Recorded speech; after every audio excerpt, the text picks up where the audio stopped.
ہم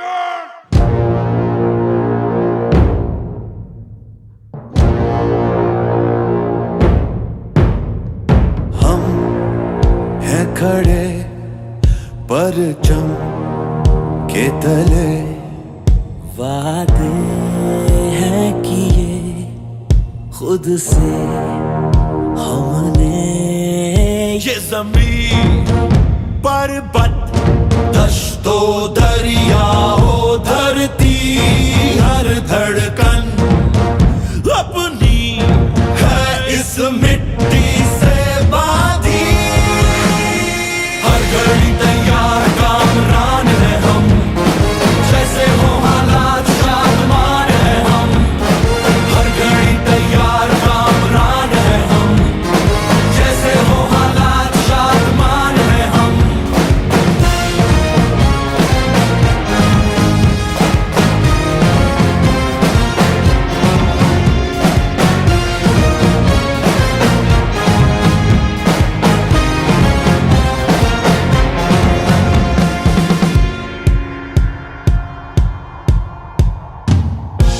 بڑی کٹھن راہیں دیکھی ہے ہم نے، ستم کے کتنے صنم توڑے ہیں ہم نے، نہ سر جھکے نہ ہم رکے، نہ ہم گرے نہ ہم مڑے، وہ ڈرتے ہیں کیونکہ ہم ہیں ان کے سامنے، ہر گھڑی تیار کامران ہے ہم، جیسے ہو حالات شادمان ہے ہم، ہر گھڑی تیار کامران ہے ہم، جیسے ہو حالات شادمان ہے ہم۔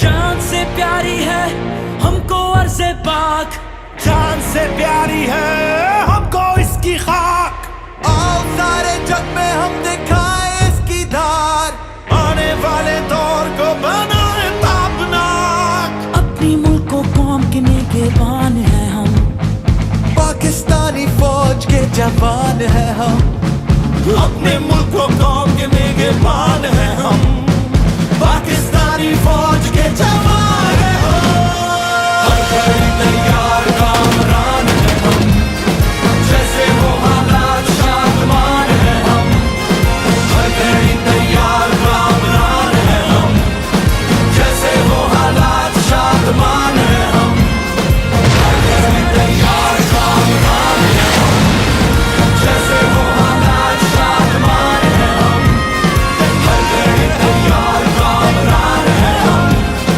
جیسے ہو حالات شادمان ہیں ہم، ہر گھڑی تیار، ہر گھڑی تیار ہیں ہم، ہر گھڑی تیار، ہر گھڑی تیار ہیں ہم۔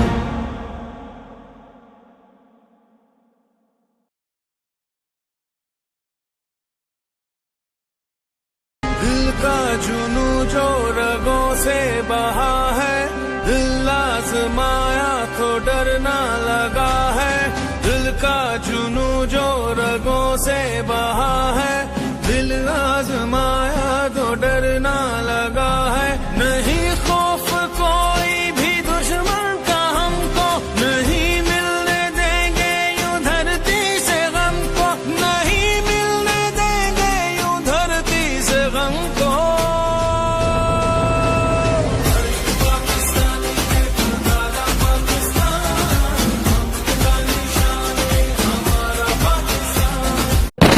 میجر عزیز بھٹی شہید 6 اگست 1923 کو ہانگ کانگ کے خوبصورت جزیرے میں پیدا ہوئے۔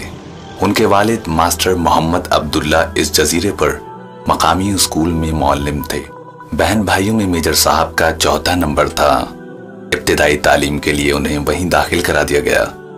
اس جزیرے پر ایک چینی نجومی نے ایک بار میجر عزیز بھٹی کو دیکھا تو بے اختیار پیشن گوئی کر دی، یہ بچہ زندگی میں بے حد نام کمائے گا، اور جب یہ دنیا سے رخصت ہوگا تو اس کی شہرت زبان زدِ عام ہوگی۔ اسی زمانے میں دوسری جنگ عظیم کے شعلے بھڑک اٹھے۔ 1941 میں جاپان نے ہانگ کانگ پر قبضہ کر لیا اور اس کے ساتھ ہی عزیز بھٹی کے گھرانے پر مصائب و آلام نے حملہ کر دیا۔ جنگ عظیم کا اختتام 1946 میں ہوا۔ حالات کو دیکھتے ہوئے عزیز بھٹی کے والدین نے نقل مکانی کا فیصلہ کیا اور بچوں کو ساتھ لے کر پاکستان چلے آئے۔ ان کی منزل ان کا آبائی گاؤں لادیاں تھا جو ضلع گجرات میں واقع ہے۔ ایک سال بعد یعنی 1947 میں عزیز بھٹی کی شادی اپنے ہی گاؤں میں صوبیدار اکرم الدین بھٹی کی صاحبزادی محترمہ زرینہ بیگم سے ہوئی۔ یہ شادی ان کے لیے ایک اچھی زندگی کی نوید لے کر آئی۔ شادی کے کچھ ہی عرصے بعد عزیز بھٹی اور ان کے 2 بھائی نذیر احمد اور سردار محمد انڈین ایئر فورس میں بھرتی ہو گئے۔ اسی سال اگست میں پاکستان معرض وجود میں آ گیا اور ان کے متعلقہ دستے راولپنڈی آ گئے۔ یہاں آتے ہی عزیز بھٹی نے پاک آرمی کے کمیشن کے لیے درخواست دے دی جو منظور کر لی گئی۔ 1955 کے اواخر میں وہ کیپٹن راجہ عزیز بھٹی ہو گئے۔ مزید ٹریننگ کے لیے وہ کوئٹہ چلے گئے۔ سابقہ روایات کو برقرار رکھتے ہوئے وہ یہاں بھی فائنل امتحان میں پہلی پوزیشن لے کر کامیاب ہوئے۔ ان کا شاندار ریکارڈ دیکھتے ہوئے اعلیٰ افسران نے ان کو خصوصی تعلیمی ٹریننگ کے لیے کینیڈا بھیجنے کا فیصلہ کیا۔ جب کیپٹن راجہ عزیز بھٹی کو اس تربیت کے لیے منتخب کیا گیا تو انہیں میجر کے عہدے پر ترقی دے دی گئی۔ 29 اگست 1965 کو جب وہ چھٹیوں میں اپنے خاندان کے ساتھ وقت گزار رہے تھے تو ان کو اطلاع ملی کہ ان کی چھٹیاں منسوخ کر دی گئی ہیں اور ہنگامی حالات کے تحت ان کو فوراً ڈیوٹی پر حاضر ہونے کا حکم دیا گیا۔ راجہ عزیز بھٹی نے اگلی ہی صبح ڈیوٹی پر لوٹ جانے کے لیے تیاریاں شروع کر دی۔ وہ ان کی اپنے اہل و عیال کے ساتھ آخری رات تھی جب وہ رات کھانے پر ان کے ساتھ بیٹھے بات چیت کر رہے تھے۔ ہنگامی حالات کے بعد چھٹی منسوخ ہو گئی۔ کیا حالات درست ہونے پر دوبارہ چھٹی مل سکے گی؟ بیگم نے افسردگی سے پوچھا۔ ضرور مل سکے گی، اداس کیوں ہو رہی ہو؟ عزیز بھٹی نے ہنس کر کہا، ایک فوجی کی زندگی میں تو یہ اتار چڑھاؤ آتے ہی رہتے ہیں۔ ابا جان، کیا بھارت سے ہماری جنگ ہونے والی ہے؟ ان کے چھوٹے بیٹے ذوالفقار نے سوال کیا۔ ہاں بیٹا، لگتا ہے اب جنگ ہو کر رہے گی۔ حالات اس قدر خراب کبھی نہیں رہے جس قدر ان دنوں ہیں، تو ابا جان جنگ میں پیٹھ نہ دکھانا۔ بھول پن میں جوش بھرے لہجے میں بیٹے نے ہاتھ کا مکہ بنا کر کہا۔ راجہ عزیز بھٹی نے بیٹے کو چوم لیا، پھر بیٹے سے مخاطب ہو کر بولے، شاباش، تم بھی میری ایک بات یاد رکھنا بیٹا، اگر میں جنگ میں لڑتا ہوا شہید ہو گیا تو آنسو مت بہانا۔ راجہ عزیز بھٹی نے جیسے بیٹے سے عہد لے لیا تھا۔ 6 ستمبر 1965 وہ تاریخی دن ہے جب مکار، عیار اور بزدل دشمن نے فجر سے پہلے ہمارے پاک وطن پر چوری چھپے لاہور کی جانب سے حملہ کر دیا۔ میجر عزیز بھٹی لاہور سیکٹر میں برکی کے علاقے میں ایک کمپنی کی کمان کر رہے تھے۔ کمپنی کے 2 پلاٹون BRB نہر کے دوسرے کنارے پر متعین تھے۔ میجر عزیز بھٹی نے نہر کے اگلے کنارے پر متعین پلاٹون کے ساتھ آگے بڑھنے کا فیصلہ کیا۔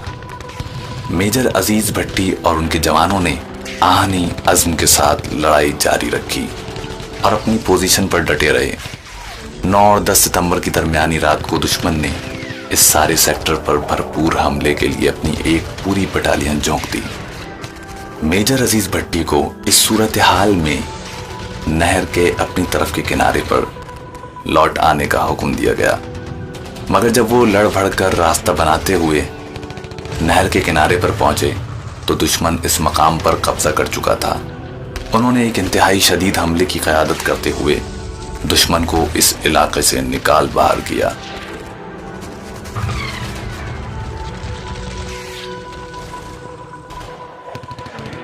اور پھر اس وقت تک دشمن کے مقابلے میں کھڑے رہے جب تک ان کے تمام جوان اور گاڑیاں نہر کے پار نہ پہنچ گئیں۔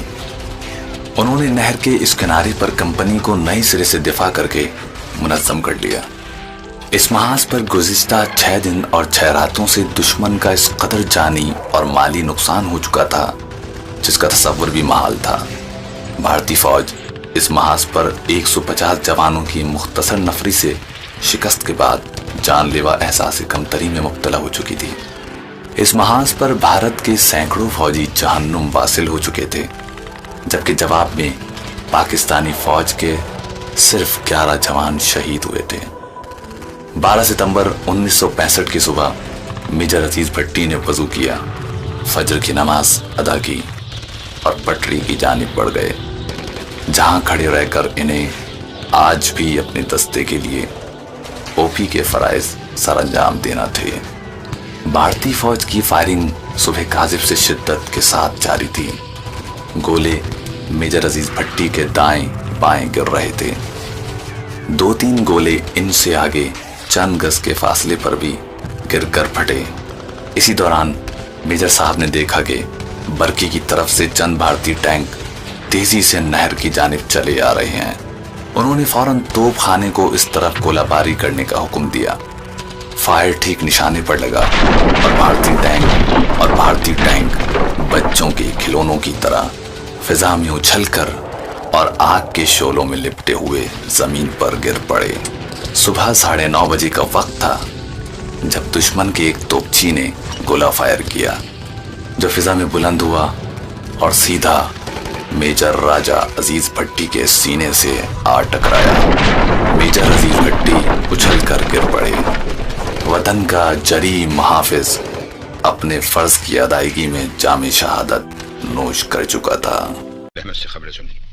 پاکستان نے سلامتی کونسل کو مطلع کیا ہے کہ ہندوستان نے حال ہی میں پاکستانی سرحدوں کے ساتھ جو فوجیں تعینات کر دی ہیں اور ان کا جو زبردست اجتماع کیا گیا ہے اس سے امن کے لیے سنگین خطرہ ہے۔ صداکاروں کے ساتھ ساتھ موسیقار دھنیں بناتے، شاعر نغمے لکھتے اور خوبصورت آوازیں ان سروں کو نام دیتی جاتی۔ یہ نغمے محاذ پر لڑنے والے سپاہیوں کا نہ صرف جذبہ بڑھاتے بلکہ ان میں نئی روح پھونک ڈالتے۔ اے پتر ہٹاتے نہیں وک جے، اے پتر ہٹاتے نہیں وک جے، کی لبنی وچ بازار کھڑے، دین میرے دادا دی، اے دین میرے دادا دی، اے وطن کے سجیلے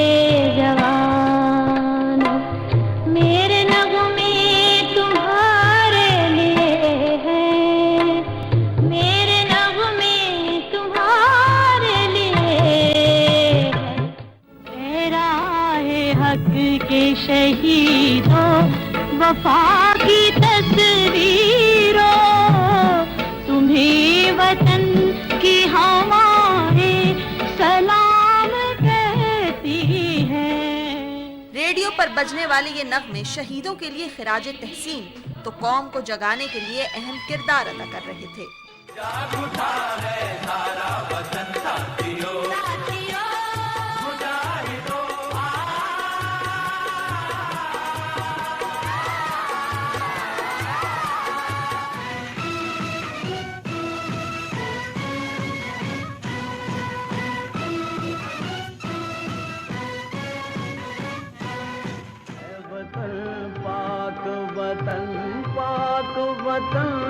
پاک وطن اے میرے پیارے وطن، اے وطن